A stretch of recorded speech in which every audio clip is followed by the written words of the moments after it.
নমস্কার বন্ধুরা, cooking with আশা চ্যানেলে তোমাদেরকে স্বাগত।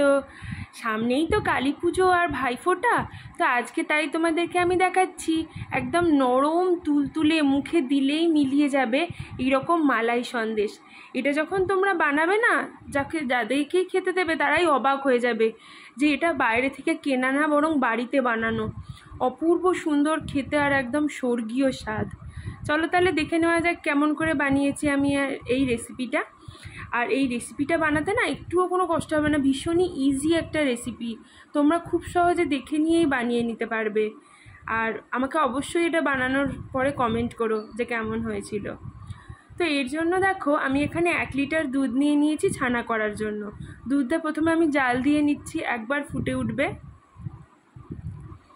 দুধটা এখন ফুটে উঠেছে, তো এই সময় আমি দিয়ে দেবো এখানে ক্যালসিয়াম ল্যাকটেট পাউডার। এটা দোকানে ছানা কাটার পাউডার বললেও দিয়ে দেবে। এছাড়া তোমরা লেবুর রস বা ভিনিগার এগুলো দিয়েও ছানাটা কাটিয়ে নিতে পারো। তো এটা দিয়ে আমি আগে ছানাটা কাটিয়ে নেব। এখন গ্যাসের ফ্লেমটা লো করে রাখবো। এর আগেও আমার অনেক ভিডিওতে তোমাদেরকে ছানা কী করে তৈরি করতে হয় সেই দেখিয়েছি, সেই ভিডিও। তো এখানে দেখো ছানাটা কেটে এখানে পরিষ্কার জল বেরিয়ে গেছে। এখন এটাকে কি পদ্ধতিতে ছাঁকতে হবে সেটা একবার দেখে নাও। তো এখানে দেখো একটা আমি স্টেনার নিয়েছি, ফুটো একটা থালা নিয়েছি, তার উপর কিন্তু একটা সাদা পরিষ্কার ন্যাকড়া পেতে নিয়েছি। তার উপর আমি এই ছানাটা এখন ঢেলে দিচ্ছি। ছানাটা পুরোটা ঢেলে দেওয়ার পর আমি একটুখানি ঠান্ডা জল দিয়ে নেব, যাতে করে ছানাটা একটু ঠান্ডাও হয়ে যায়, আবার ছানার এই যে ক্যালসিয়াম ল্যাকটেট পাউডারটা দেওয়া হয়েছে সেটাও যাতে ধুয়ে যায়। তো ছানাটা একবার ভালো করে ধুয়ে নেব। ধুয়ে নিয়ে কাপড়টাকে তুলে, মানে সাদা কাপড়টাকে নিয়ে এইভাবে ভালো করে একটু চিপে নেব। ঠিক এই পদ্ধতিতে দেখো করতে হবে, তবে কিন্তু সন্দেশটা একদম পারফেক্ট হবে। ভালো করে জলটা আমি চিপে নিচ্ছি।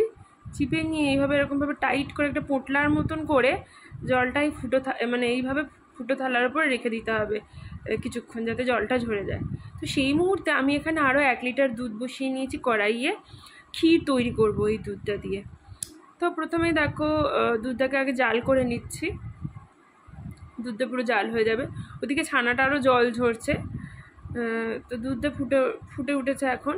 তো এটাকে কন্টিনিউয়াসলি আমি সাইডে আর তলাটা নাড়বো, আর গ্যাসটাকে যতটা সম্ভব হাই ফ্লেমে রাখবো, যাতে দুধটা তাড়াতাড়ি ক্ষীর হয়ে যায়। তো এখন দেখো দুধটা অনেকটাই টেনে গেছে আর ক্ষীর মতন হয়ে গেছে। এই সময় গ্যাসের ফ্লেমটাকে আমি একদম লো করে দেব, আর এটা অনেকটাই ক্ষীর হয়ে গেছে। এই পর্যায়ে কিন্তু গ্যাসের ফ্লেমটাকে একদম লো করে দিতে হবে। এরপর আমি ছানাটার কাছে চলে আসবো। না সরি, এখন আমি চিনিটা দিয়ে নিচ্ছি। চিনিটা দিয়ে কিন্তু আমি ক্ষীরটা পুরো তৈরি করে নেব, মিষ্টিটা। তো দেখো আমরা এখানে এরকম মিষ্টি দিয়েছি, কারণ আমরা একটুখানি বেশি মিষ্টি খেতে পছন্দ করি। যে যেরকম মিষ্টি খেতে পছন্দ করে সেই রকমই মিষ্টি এটার মধ্যে দিয়ে দিও। অনেকে তো কম বেশি খায় মিষ্টি, তো সেটা দিয়ে দিও। তো এবার চিনিটা দিয়েও কিন্তু কিছুক্ষণ এখানে জাল করে নেব আমি, 5 মিনিট মতো, চিনিটা পুরো ক্ষীরটার সাথে মিশে যাওয়া অবধি। তো এটা আমার এখন জাল করা হয়ে গেছে। এই সময় আমি এলাচের কটা বীজ থেতো করে এখানে দিয়ে দিচ্ছি।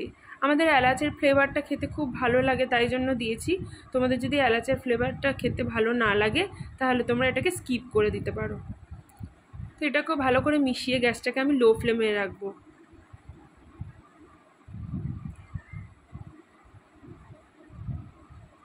যাতে তলাটা লেগে না যায় সেই দিকটাও খেয়াল রাখতে হবে। তো এবার আমি ছানাটাকে নিয়েছি, একটা থালা নিয়েছি, থালার মধ্যে এই ছানাটাকে এটা থেকে বার করে নিতে হবে, পোটলাটা থেকে। তো ছানাটা দেখো জলটা পুরোটাই ঝরে গেছে, এখন শুকনো একটা ছানা তৈরি হয়ে গেছে। এটাকে কিন্তু মানে খুব ভালো করে যে করতে হবে তা না, রসগোল্লা তৈরির মতো বা অন্য মিষ্টির মতো। এক্ষেত্রে দেখো মানে ছানাটা যাতে মসৃণ হয়ে যায়, যাতে ওর মধ্যে কোনো লাম্পস না থাকে, ততক্ষণ অবধি ছানাটাকে একটুখানি এভাবে চটকে নিতে হবে।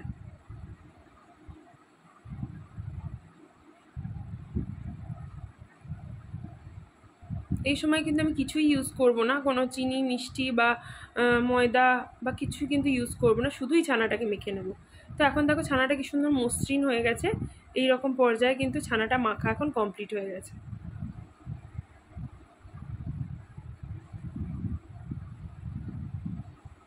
এই পর্যায়ে এখন দুধটা ফ্লেমটা একদম হাই করে দেওয়া, এই কমিয়ে দেওয়া রয়েছে একদম। এই পর্যায়ে কিন্তু আমি ছানাটাকে, মসৃণ হয়ে যাওয়া ছানাটাকে কিন্তু এই ক্ষীরের মধ্যে আমি দিয়ে দেবো।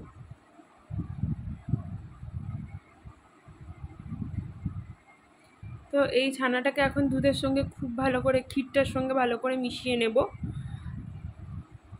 মিশিয়ে নিয়ে আমি একটু শুকনো হয়ে যাওয়া অবধি এটাকে ফোটাবো। এখন দেখো ভালো করে হাতার সাহায্যে এইভাবে মিশিয়ে নিচ্ছি ছানাটাকে ক্ষীরটার মধ্যে। এটা এখন ভালো করে মিশে গেছে। এখন আর একটু এটাকে আমি টানাবো।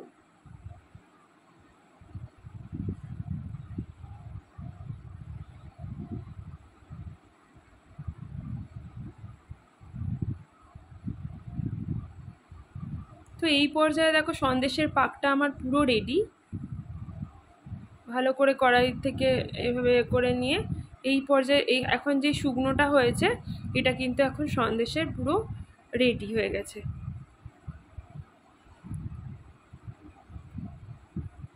এরপর দেখো আমি এরকম একটা বোল নিয়ে নিয়েছি, তার মধ্যে একটু ঘি মাখিয়ে নিয়েছি তলাটা, যাতে সন্দেশটা খুব সহজেই পিস থেকে বেরিয়ে আসতে পারে। তো এই পর্যায়ে এখন আমি এভাবে সন্দেশের যে এটা ঢেলে দেবো এর মধ্যে। এই টিপসগুলো ফলো করলে কিন্তু তোমরাও খুব সুন্দর বানাতে পারবে। তো আমি গরম অবস্থাতেই কিন্তু এই সন্দেশের এটা এর মধ্যে দিয়ে দিচ্ছি, আর ভালো করে সেট করে দেবো একটু খুন্তি দিয়ে বা হাতের সাহায্যে একটু সমান করে দেবো, যাতে পুরো এটা সুন্দর আর কি হয়ে যায়। তো এখন কিন্তু আমি এটাকে নর্মাল টেম্পারেচারে রাখবো।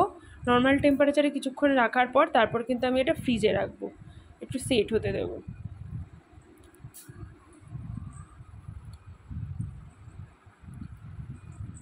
সন্দেশ সবসময় হাতে একটু সময় নিয়ে করতে হয়। তো এখানে দেখো ফ্রিজ থেকে আমি বার করেছি, কিছুক্ষণ হলো বার করেছি ফ্রিজ থেকে। এবার ছুরির সাহায্যে কিন্তু নিজেদের পছন্দ মতো শেপ দিয়ে কেটে নেব, সাইজের কেটে নেব।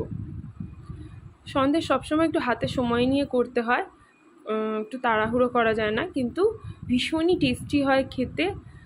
যে কোনো দোকানের সন্দেশকেও কিন্তু হার মানিয়ে দেবে এই মালাই সন্দেশ। তোমরা একবার এই রেসিপিটা কিন্তু অবশ্যই ট্রাই করো, আর আমাকে অবশ্যই জানিও। ভীষণ টেস্টি হয় খেতে, আর যাকেই দেবে সেই একদম অবাক হয়ে যাবে, আর সবাই তোমার প্রশংসা করবে যেটা বাড়িতে বানানো সন্দেশ। তো ভিডিওটা ভালো লাগলে অবশ্যই আমাকে লাইক, কমেন্ট, শেয়ার করো। আমার চ্যানেলটাকে অবশ্যই সাবস্ক্রাইব করে রেখো এরকম দারুণ দারুণ ভিডিও পাওয়ার জন্য। আর বেল আইকনটাও কিন্তু প্রেস করতে ভুলো না আমার নিত্য নতুন রেসিপির আপডেট পাওয়ার জন্য। ধন্যবাদ বন্ধুরা তোমাদের সবাইকে ভিডিওটা এই পর্যন্ত দেখার জন্য। আর দেখা হচ্ছে পরের আবার একটা কোনো টেস্টি রেসিপির ভিডিও নিয়ে। টাটা।